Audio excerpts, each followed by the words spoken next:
Isang mapagpalang araw po sa ating lahat. Ako nga pala si Charlene F. Bandayrel. Ngayon, pag-uusapan natin kung ano nga ba ang cyberbullying. So, ano nga ba ang cyberbullying? So, cyberbullying or cyber harassment or online bullying is a form of bullying or harassment using electronic means, usually among minors in a school setting, and has become increasingly common, especially among teenagers. So, ang cyberbullying daw ay ang uri ng mga pananakot, pang-aalis pusta, o pag-atake sa isang tao gamit ang mga teknolohiya, particular na sa internet, social media, o mga digital na platform. Kabilang dito ang pagpapadala ng mga nakakainsultong mensahe, pagpapakalat ng mga maling impormasyon, pagpapakita ng mga malupit na larawan o video, o anumang uri ng mga online na pang-aabuso na nagdudulot ng emosyonal na pinsala sa biktima. Ang cyberbullying ay maaaring maganap sa iba't ibang online na lugar tulad ng mga social media, email, text message, at mga online games. So, may dalawang uri ang cyberbullying. So, ang internet trolling daw, ito ay isang uri ng online na pang-abuso kung saan ang isang tao ay nagpo-post ng mga nakakainis, nakakasakit o hindi kapaki-pakinabang na mga mensahe sa mga online na komunidad. Ayunin ng troll ay magudyok ng mga reaksyon mula sa iba na madalas sa isang galit o hindi pagkakasundo ng mga trolling ay karaniwang ginagawa upang makagulo o makapanakit ng iba na sa internet. So, next is the cyberstalking is another form of bullying or harassment that uses electronic communication to stalk a victim and pose a credible threat to harassment him or her. So, ang cyberstalking ang mas seryosong uri ng online, while ang internet trolling ay ito isang uri ng online na pang-abuso kung saan ang isang tao ay nagpo-post lamang ng mga nakakainis o nakakasakit na hindi pakipakinabang.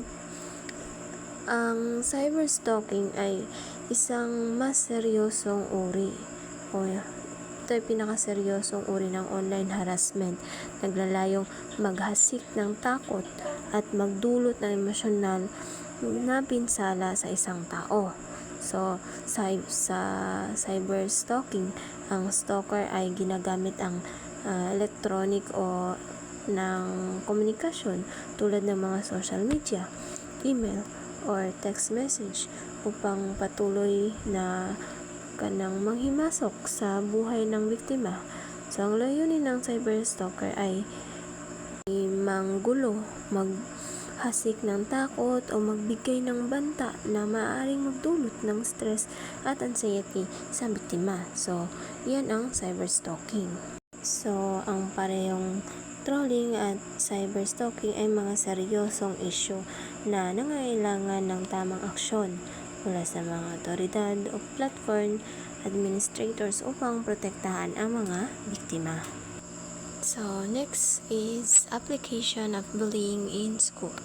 So, school should intimate a virus anti-bullying programs and campaigns to protect students from being threatened or victim by such offense.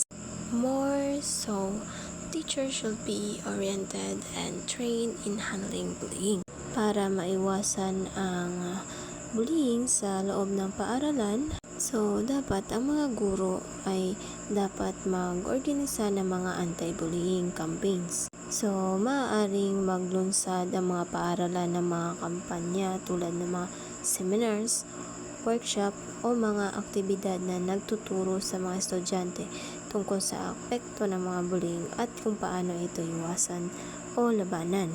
So, halimbawa, maaaring magkaroon ng mga anti-bullying week kung saan ang mga estudyante at guro ay nagsasagawa ng mga diskusyon at group activities tungkol sa paggalang sa kapwa.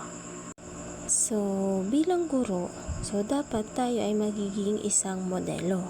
So, ipakita sa iyong mga estudyante ang tamang pag-uugali at pagpapakita ng respeto sa isa't isa. So, dapat ang iyong mga aksyon at salita ay malaking apekto sa pagbuo ng isang positibong kapaligiran sa klase.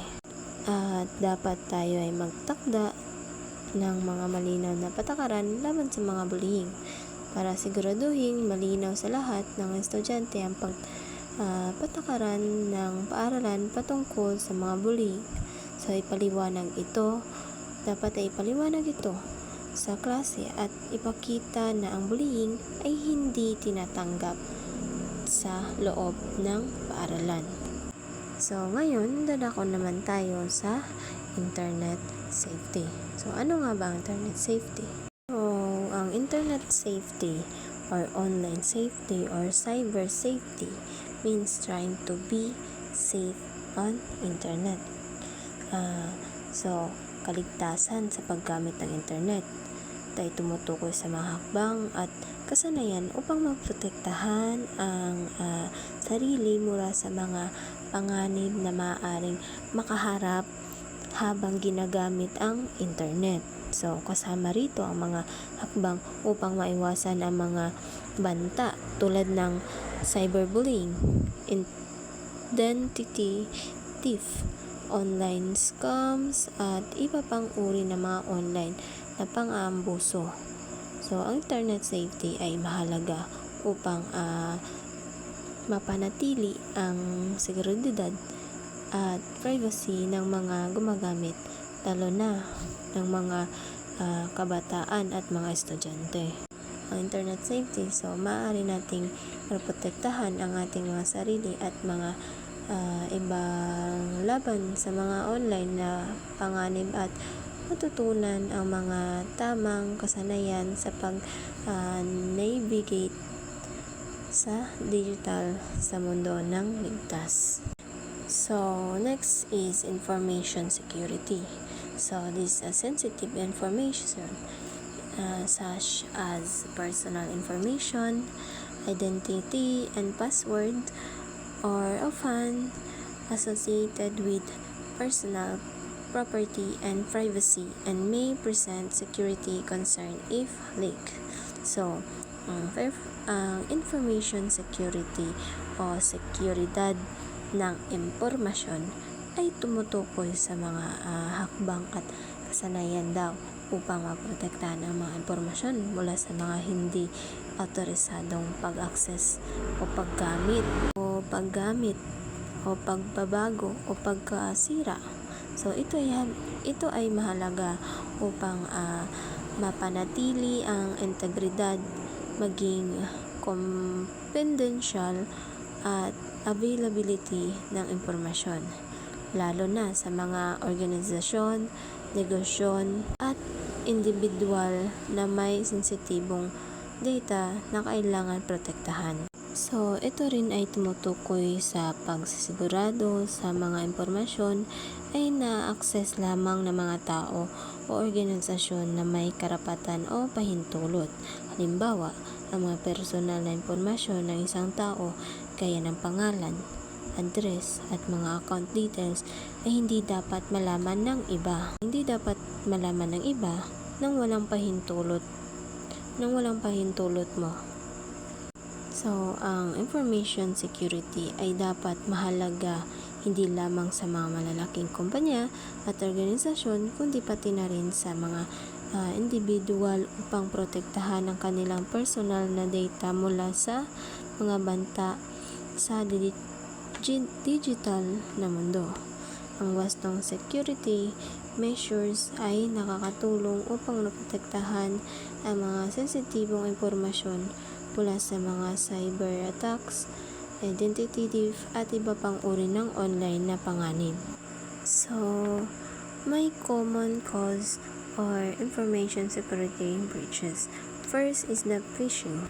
So, phishing is a common type of scam of which the scammer disguised as a worthy source in attempt to obtain private information such as password, credit card information, and etc. through the use of fake website that look identical and legitimate. So, ito ay isang uri ng social engineering attack kung saan ang mga attacker ay nagpapadala ng peke mensahe, karaniwang sa pamagitan ng email or social media na naglalayong manghingi ng mga personal na impormasyon mula sa biktima, tulad ng sinabi yung mga password, username, o mga bank account detail. Karaniwang ang mga phishing emails ay nagpapanggap bilang lehitimong mga kumpanya o mga organisasyon upang magmukhang tapat at pagkatiwalaan ng biktima.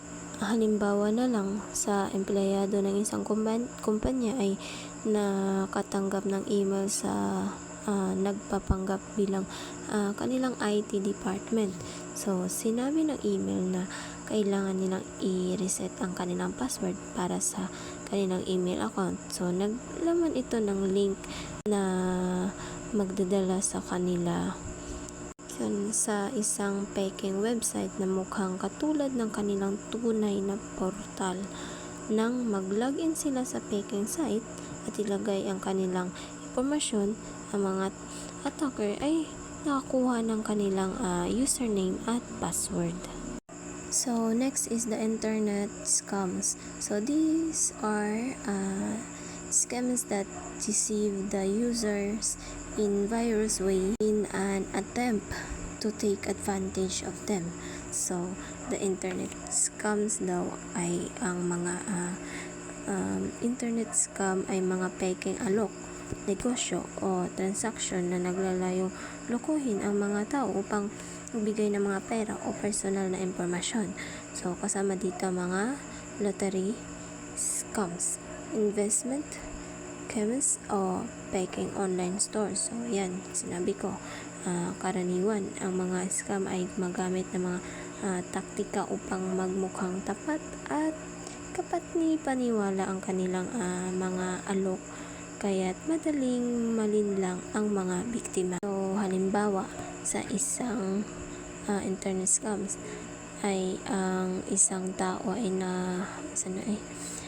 nakatanggap ng isang email na nagsasabing nanalo sila ng isang malaking halaga ng pera mula sa isang online lottery. So, pinapagawa sa kanila ang mga hakbang upang kunin ang premyo. Ngunit, kailangan nilang magbayad ng isang processing fee.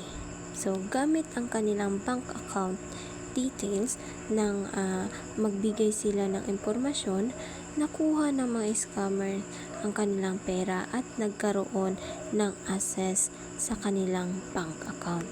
So, ang pangatlo ay ang malware. So, it is a malicious software. So, particular spyware. So, disguised to collect and transmit private information such as password without the user consent or knowledge of which is impossible to determine whether a file is infected. So, ang malware ay isang malicious software o malware ay isang uri ng software na dinisenyo upang makapinsala ng mga sistema, so magnakaw ng mga impormasyon o magbigay ng access sa mga hacker sa mga computer o network. Kasama sa malware ang mga virus, trojans, worms, spyware at ransomware. So, ang mga malware ay maaaring makuha ng mga gumagamit sa pamagitan ng mga peking email, attachment, hindi secure na website o mga infected na software downloaded. So, halimbawa, ang isang malware nag-download ng isang free software program mula sa isang hindi kilalang website. Hindi nila alam na ang software ay may kasamang malware. Nang buksan nila ang application ay ang malware ay nag-install na ng spyware sa kanilang computer. Nagsubok mag-scam ng mga password at personal na data na nakasave sa kanilang device. Bilang resulta, ang mga hacker ay nakakuha ng sensitibong impormasyon at nagkaroon ng mga access sa kanilang online accounts. So guys, upang maiwasan ang mga ito ay mahalaga ang pagiging maingat sa pag-access ng mga impormasyon, sa paggamit ng mga malalakas na password at pagiging mapanuri sa mga online na transaksyon. Okay, hanggang doon lang po. Sa muli, ako si Charlene Bandayrel, ang nagtuturo sa cyberbullying at internet safety. Maraming salamat!